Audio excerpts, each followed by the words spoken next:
নমস্কার বন্ধুরা, আশা করি তোমরা সবাই ভালো আছো। তো আজকে আমি একটা নতুন ভিডিও নিয়ে এলাম। দেখো খুব সহজেই কিভাবে রান্না করা যায়, তো সেটাই আমি দেখানোর চেষ্টা করি।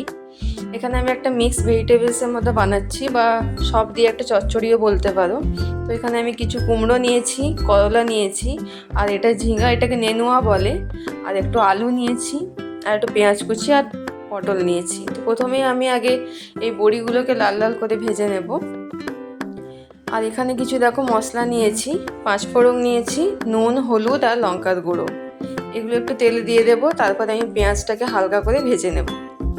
পেঁয়াজটা একটু লাল লাল হালকা ভাজা হয়ে গেলে যে সবজিগুলো আছে, প্রথমে আমি আলু আর করলা এই দুটোকে ভেজে নেব।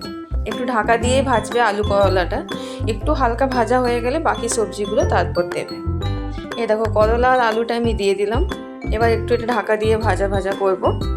তারপর যে পটল, কুমড়োটা যেহেতু খুবই কচি ছিল, তো সেই জন্য আমি ছালগুলো খুব একটা ছুলিনি, ছাল সহই রান্না করছি। তোমরাও বানিয়ে দেখো, খুব সুন্দর লাগবে।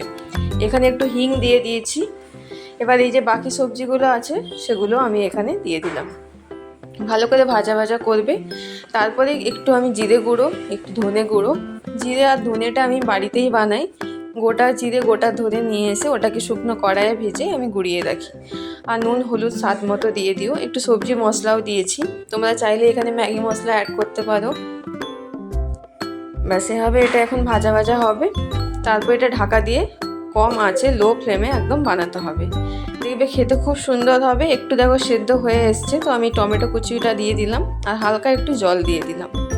এভাবে এটাকে আবার ভাজা ভাজা করতে থাকবো যতক্ষণ না ভালো করে সব সবজিগুলো সেদ্ধ হয়ে আসছে। ঢাকা দিয়ে আবার কষাতে থাকবে। এই দেখো এইভাবে দেখো অনেকটা জলটাও পুরো শুকিয়ে গেছে আর সবজিগুলো ভালো মতো সেদ্ধ হয়ে গেছে। তাহলে বুঝে নেবে সবজিটা সুন্দর হয়েছে।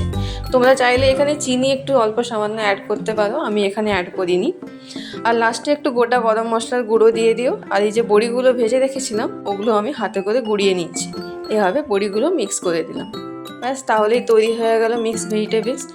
গরম গরম ভাতের সাথে সার্ভ করো। টাটা।